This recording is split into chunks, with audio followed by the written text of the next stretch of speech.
film Sanohuge ya bro ya? Oh, film Stefuyo. Iya, Sanohuge itu bronya yang Iya, menjadi pemerannya ya, Iya, tapi iya. judul filmnya Ono Shitefuyu. Maksudnya berdialog dengan orang tapi ada kamera di situ, rasanya aneh. Iya, iya. Misalnya di film Sanohuge, aku benar-benar jadi seorang Sanohuge yang karakternya seperti apa, sinematografi atau DOP. Jadi dia yang menatap pencahayaan, nggak usah takut gagal gitu loh. Artinya nggak semua pembuat yang udah terkenal sekarang juga mereka pertama start itu langsung kontennya bagus, enggak. Ada tahu dia pengalui gitu. Lu ini saya ngapain? Dan ini aku masih demi sekolah. Aduh, aku nggak tahan ketawain dari aku. Hai, kembali lagi bersama saya Herbil Harefa di acara program kesayangan kita bersama Nias Talk. Dunia perfilman memang sangat asik untuk diperbincangkan. Seperti halnya juga di Kepulauan Nias yang pernah menorehkan sejarahnya di dunia perfilman melalui film Ono Shitefuyu. Tak hanya Ono Shitefuyu, saat ini juga dunia perfilman sudah sampai ke film layar lebar, yaitu Sang Prawira. Bila kita berbicara tentang perfilman, tidak hanya bagaimana cara membuat film tersebut hingga masuk layar lebar, tapi juga orang-orang yang berprofesi di dalamnya. Kali ini kita akan mengajak penonton di rumah untuk melihat sisi lain dunia perfilman yang sangat teknis dengan menghadirkan Sanohuge atau mungkin dikenal dengan nama Iwan atau mungkin juga dikenal dengan nama Asgea di hadapan Bapak Ibu pemirsa di rumah. Kita akan ulik segera. Hai bro, what's up bro? Halo, apa kabar? Thank you ya sudah memenuhi juga undangan kita. Senang dapat kenal dengan insan perfilman di Nias nih. Sinemas Nias awalnya yang kami kenal itu di film Sanohuge ya bro ya? Oh, film Ono Shitefuyu. Iya, Sanohuge itu bronya yang menjadi pemerannya ya, Iya, tapi judul filmnya Ono Shitefuyu. Shitefuyu. Perkenalkanlah dulu awalnya. Okay. Sebelumnya dari mana, siapa panggilannya siapa nih? Oke, hai, kenalin aku Askia. Ya, sebenarnya panggilannya banyak sih bang. Iya. Aku biasa dipanggil Iwan juga kalau di rumah, dan lebih banyak kalau di teman-teman orang Nias manggilnya Sano. Sano ya. Karena Sanohuge ya, awalnya. lebih familiar di film ini ya, film Stefuyu. Awal mulai pengalaman di dunia film itu ya di film Ono Shitefuyu tahun 2009. 2009. Iya, waktu itu sebenarnya nggak kepikiran juga sih main film atau memang jadi pelaku film yang sekarang ini kan kita. Aku diajak sama Bang Yunus. Waktu itu dia ketemu sama Bang Ponti. Kita tahu Bang Ponti ya. Iya. Okay. Kalau aku bilang Bang Ponti itu adalah pahlawan film, justru dia pahlawan film di Nias kalau menurut aku ya. Oh gitu ya. Iya. Nah, dia yang memulai pertama. Dia produser dan sekalian sutradaranya. Nah, aku diajak tuh. Karena abangku sendiri juga terlibat di situ.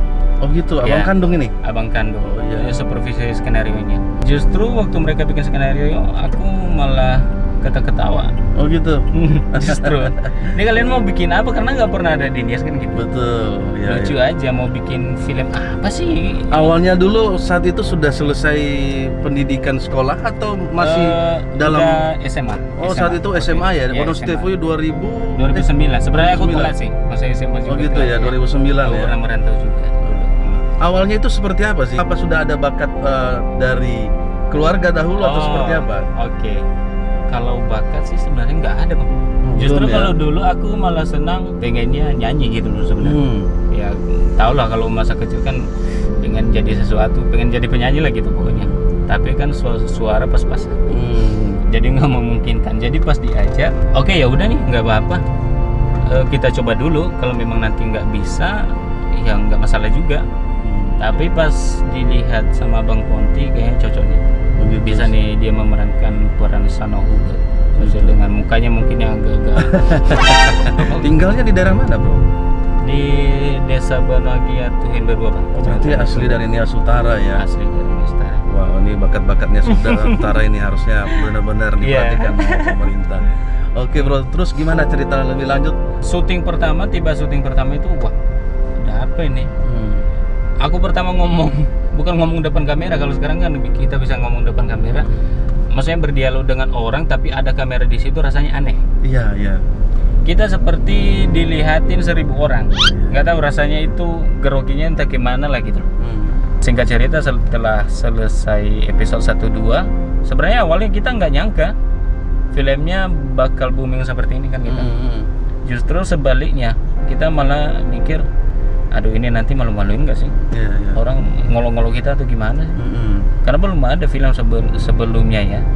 Memang ada, tapi bukan komersil. Sebenarnya gampang nggak sih memerankan suatu peran di dalam film itu? Tergantung sih, Bang. Kalau dia sudah memahami karakter, ya gampang-gampang aja. Gampang-gampang susah sih sebenarnya. Itu kan termasuk dari kualitas aktornya juga. Yang penting kan prosesnya mau belajar apa enggak. Gitu. Kalau acting itu sih definisinya lebih meyakinkan orang lain dengan karakter kita. Misalnya di film Sandahuge, aku benar-benar jadi seorang Sandahuge yang karakternya seperti apa, kan gitu. Beda dari personal aku sehari-hari kan. Saya sih tertarik melihat peran Sandahuge yang super cuek, padahal saat itu dalam film ya papanya lagi sudah meninggal ya, tapi cuek banget dia. Dia terbawa dalam dunia mudanya, suka mabuk, suka ini kepada teman-temannya, balapan liar. Kalau buat film itu apakah actionnya ada pengulangan nggak ya? Atau bisa langsung jadi? Memang ada beberapa yang pas momen dibilang sutradara ini oke nih, kayaknya susah nih kalau kita ulang akan dapat kayak gini lagi momennya. Ini oke, ya udah, itu good berarti kan. Tapi rata-rata kita ulang berkali-kali untuk mendapatkan hasil yang maksimal. Film itu kan storytelling ya, jadi bercerita. Kalau biasa orang membuat cerita dari tulisan, kita membuat cerita dari gambar. Nah, jadi harus benar-benar tersampaikan pesan apa yang kita sampaikan kepada penonton. Betul. Bro juga akan berperan di dalam film Bang Pontigea ya, di Sang Prawira ya. Behind Skin atau gimana nih pemeran juga? Oke, kalau di Sang Prawira sebenarnya perannya lumayan banyak sih Bang. Di Sang Prawira aku dapat 3 adegan juga untuk jadi pemeran. Kalau di belakang layar aku asisten sutradara. Aku juga sempat jadi line producer di awal, bagian keuangan. Tapi setelah itu aku ditarik Bang Ponti ke bagian kreatif, asisten sutradara.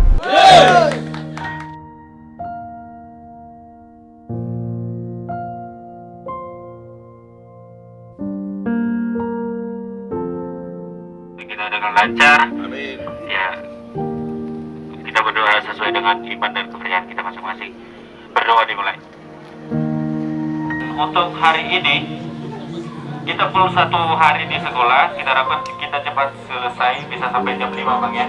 Karena besok kita untuk saudara kita yang merayakan hari raya. Sebelum kamera kan masih situ Bang. Pak Prof. Memperhatikan aja Bang.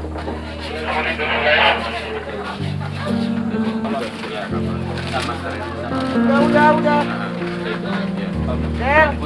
Dia suruh bikin kopi. Ya.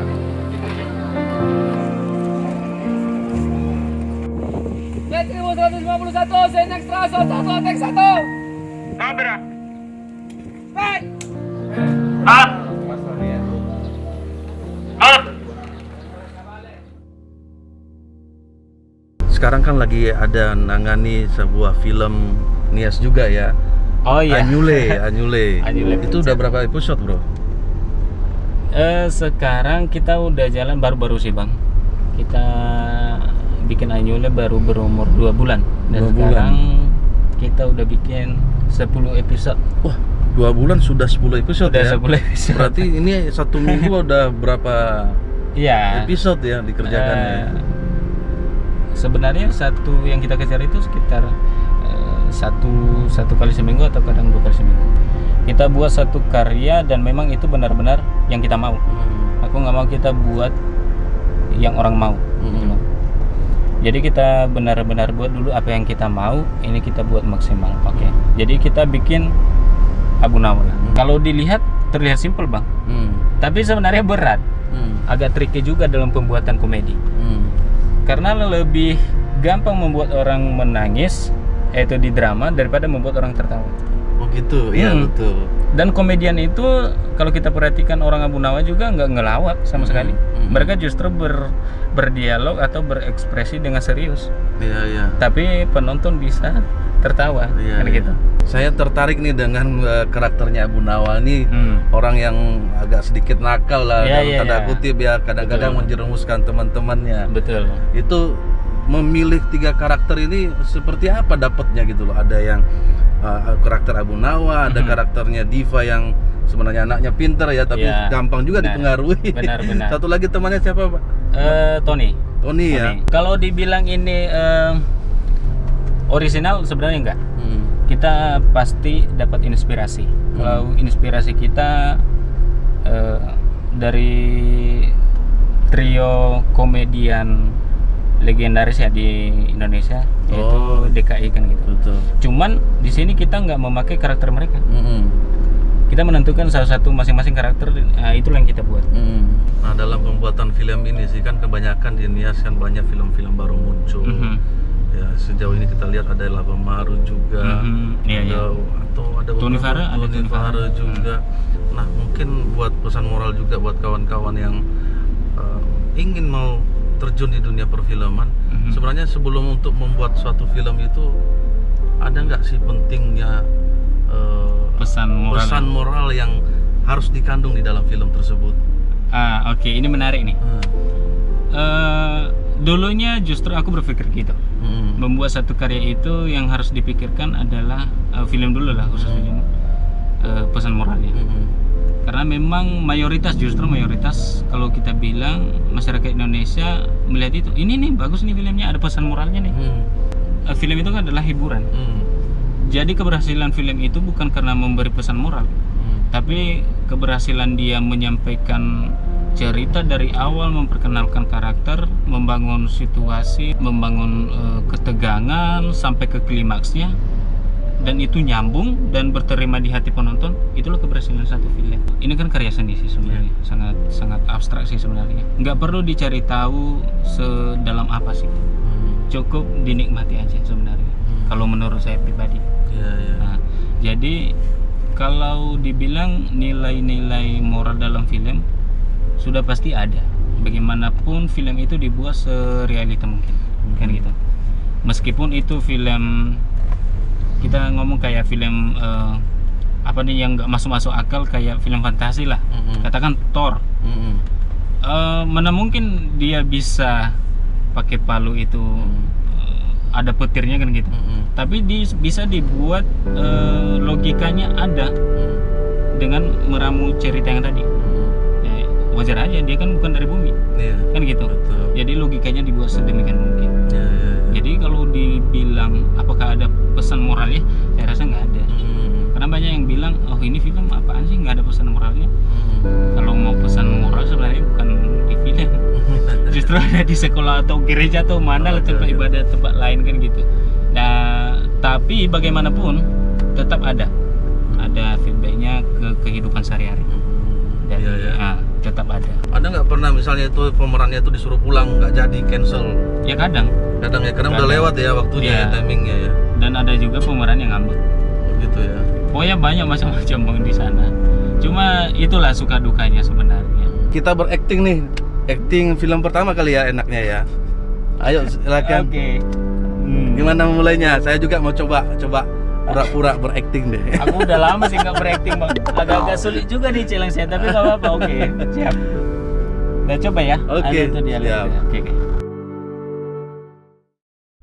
Ya mak. Masih itu sekolah Bagong Stoli. Ada sekolah Banogu. Ada tabe GV terus ke sekolah mo. Bahana lemi ila bateramur bageve no sekolah. Ada tabe fangalui GV ta. Lu ini saya nggak balu. Dan ini aku masih do sekolah. Lalu. Oke. Aduh aku nggak tahan ketawain serius aku. Aduh. Ya mak. So ini Fatuna gua nih. Ada tanah. masih sekolah belum start. Aja tak BGV baru aku. Aja tak BGV untuk terus ke sekolah mau. Bahana lemi ila teramur bagi kita dan nomi sekolah. Kata Fatun nak nama habis ayu dan ya. Lo besok ngapa lo?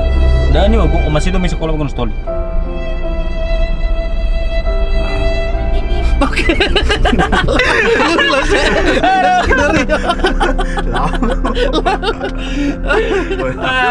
Wah, mari juga di challenge ya. Ternyata bakatnya masih terpendam ya, walaupun mungkin sekarang lebih ke behind skin-nya. Iya. Tapi bakat talent itu masih tetap ada dalam dirinya, bro. Lanjutnya nih. Oke, Pak. Awal dari perfilman itu dari misalnya kita buat skrip kah atau misalnya ada penulisnya kah. Oke. Nah, bagian-bagian dalam perfilman itu jobnya itu apa saja ya untuk jadi sebuah film. Oke. Kalau di film itu terbagi dari beberapa departemen. Yang pertama ada departemen produksi, yang mana dikepalai sama produser itu sendiri. Departemen produksi namanya ya. Ya, departemen produksi. Jadi mereka semua yang mengelola keuangan di dalam film atau proses berjalannya film dari awal sampai akhir. Yang kedua ada departemen penyutradaraan. Udah jelas itu dikepalai sama sutradara sendiri. Tugasnya apa nih sutradara nih? Tugasnya sutradara sebenarnya paling ini di sini. Kalau dibilang kalau di perang dia panglima perang. Dia ketuanya. Dia mengkomandoi ya. Dia kayak yang mengkomandoi ya. Makanya sutradara itu semua harus tahu. Bukan harus ahli ya. Harus tahu mulai dari proses awal praproduksi sampai pasca produksi. Dia terus mengikuti itu. Dan dia harus tahu karena apa dalam cerita dalam satu film itu semua dari visi dia. Gitu ya. Makanya pekerja film yang lain-lain ini kayak katakan ada penata kamera apa segala macam, itu kerjasamanya melalui dengan visi sutradara. Sutradara ya. Lalu setelah sutradara apa lagi nih? Setelah sutradara ada lagi yang biasanya di sini krunya paling banyak. Orangnya manusianya paling banyak. Yaitu di departemen kamera. Kamera ya. Nah, itu dikepalai oleh seorang sinematografi atau DOP. Jadi dia yang menata pencahayaan, komposisi gambar segala macam, dan di tangannya juga apakah cerita ini bisa sampai ke penonton dengan visual yang baik. Nah, gitu. Tapi tetap dengan koordinasi kepada sutradara ya. Di dalam departemen kamera ini ada juga pencahayaan. Kadang malah dibagi jadi satu departemen lagi, atau memang di bawah kameramen, di bawah departemen kamera. Itu tentang pencahayaan, lighting, lampu, penataan lampu. Nah, setelah itu ada artistik ya. Iya, artistik. Dan di sini sangat jarang. Kalau kita lihat kalau di film-film di sini itu sangat jarang. Itu kegiatannya membuat kebutuhan properti ataupun bagian-bagian elemen-elemen penting di background yang kita syuting itu menjadi lebih bagus dan lebih mendapatkan cerita dari film itu sendiri. Nah, misalnya nih penataan kita butuh jam nggak di sini, cocoknya jamnya seperti apa kan gitu, backgroundnya seperti apa. Mereka juga bisa membuat misalnya ada satu gubuk, kita butuh gubuk nih, ya itulah dia bisa memikirkan itu biar lebih sampai lagi ceritanya. Oh gitu. Terus bagian wardrobe-nya termasuk juga nggak sih? Termasuk juga wardrobe-nya. Wardrobe bagian baju, karena baju itu sangat berpengaruh untuk film. Apalagi kalau settingnya misalnya katakan tahun lama, entah tahun 45 gitu. Baju kan pasti beda. Betul. Kalau kita pakai harus baju disesuaikan harus disesuaikan. Dan harus diikuti juga continuity. Kalau continuity ini sangat penting kali kalau di film. Continuity itu kita kan syuting loncat-loncat nih.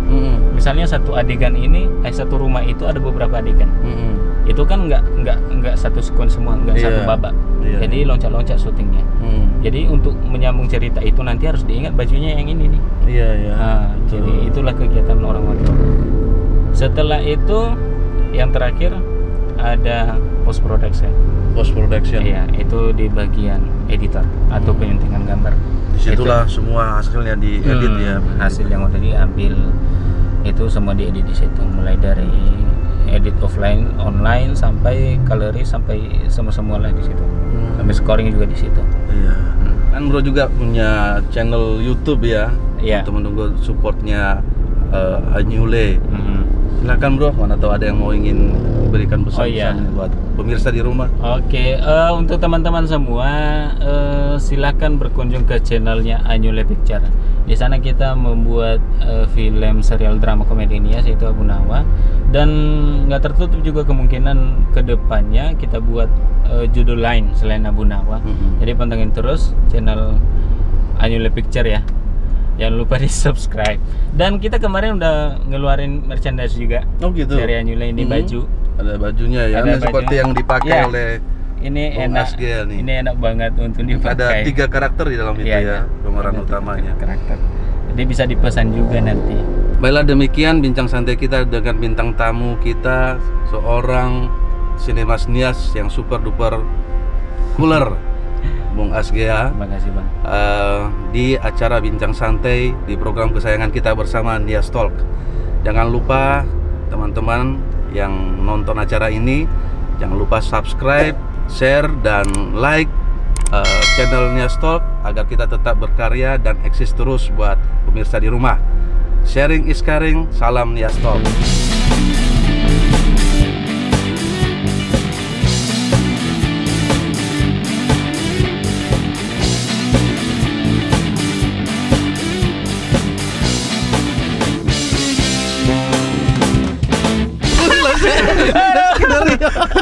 Lama.